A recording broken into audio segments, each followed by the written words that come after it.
தம் கிருபை பெரிதல்லோ என் ஜீவனிலும் அதே இம்மட்டும் காத்ததுவே இன்னும் தேவை கிருபை தாருமே இன்னும் தேவை கிருபை தாருமே. கர்த்தரும் இரட்சகருமாகிய இயேசு கிறிஸ்துவின் ஈடு இணையற்ற நாமத்தில் சேனைகளின் கர்த்தர் ஊழியத்தின் மூலம் 22/3/2025 இந்த நாள் உங்களுக்கும் உங்கள் சந்ததிகளுக்கும் ஆசீர்வாதமான நாளாக அமையப் போகிறது என்று மனதார வாழ்த்துகின்றேன். இன்று நாம் அறியவிருக்கும் கிருபையின் வார்த்தைகள் சங்கீதம் 89:24. என் உண்மையும் என் கிருபையும் அவனோடிருக்கும், என் நாமத்தினால் அவன் கொம்பு உயரும். கத்தோலிக்க வேதாகமம் இவ்வாறு கூறுகின்றது, என் வாக்கு பிறழாமையும் பேரன்பும் அவனோடு இருக்கும், என் பெயரால் அவனது வலிமை உயர்த்தப்படும் என்கின்றது. பிரியமானவர்களே, இன்று இந்த கிருபையின் வார்த்தைகள் மூலம் கர்த்தர் நமக்கு கூறும் செய்தி என்னவென்றால், கர்த்தர் நம்மை நேசிக்கின்றார், அவர் கிருபை எப்பொழுதும் நம்முடன் இருக்கின்றது. இதைத்தான் என் உண்மையும் என் கிருபையும் அவனோடு இருக்கும், என் நாமத்தினால் அவன் கொம்பு உயரும் என்று நமக்கு வாக்கு கொடுக்கின்றார். பிரியமானவர்களே, அவருடைய நாமத்தினால் நாம் எதை கேட்டாலும் அதை பெற்றுக்கொள்வோம்.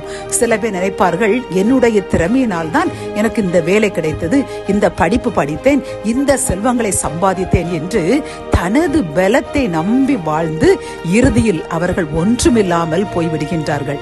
ஆனால் நமக்கு கிடைக்கின்ற ஒவ்வொன்றும் கர்த்தர் தந்த ஈவு.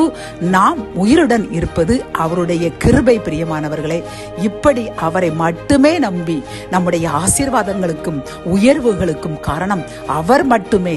என் திறமை அல்ல, என் படிப்பு அல்ல, என் அறிவு அல்ல, எல்லாமே அவருக்குரியது. நான் ஒன்றுமில்லாத ஒரு பூஜ்யம், எனக்கு ஒன்றுமே இல்லை என்று நம்மை தாழ்த்தி அவரால் தான் நாம் வாழ்ந்து கொண்டிருக்கின்றோம் என்று மனமாற அதை உணர்ந்து அவருக்கு நன்றி கூறுவோம் என்றால், அவர் கூறுகின்றார், அவர் நாமத்தினால் நம் கொம்பு உயர்த்தப்படும். அதாவது நம் தலை நிமிரச் செய்வார். இப்பொழுது இருப்பதை காட்டிலும் 1000 மடங்கு ஆசீர்வதித்து நம்மையும் நம் சந்ததியையும் வர்த்திக்க செய்து பிறர் ஆச்சரியப்பட்டு பார்க்கும் அளவிற்கு உயர்த்துவேன் என்று வாக்கு கொடுக்கின்றார். பிரியமானவர்களே, இன்றிலிருந்து நாம் ஒன்றுமற்றவர்கள், நம்முடைய திறமையினால் அல்ல என்று நம்மை அர்ப்பணிப்போம். இதில் ஆபிரகாம் கர்த்தரை பார்த்து கூறுவார், நான் தூசியும் சாம்பலுமானவன் என்று கூறுவார்.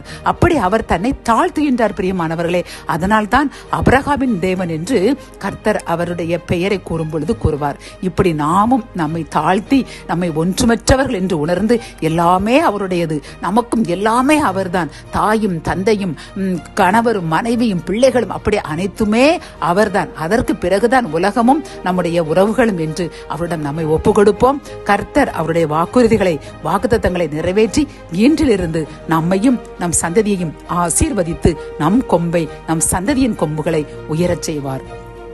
ஜெபம். என் அன்பு தகப்பனே, இந்த கிருபையின் வார்த்தைகள் மூலம் உமது கிருபையினால் தான் நாங்கள் உயிரோடு இருக்கின்றோம்.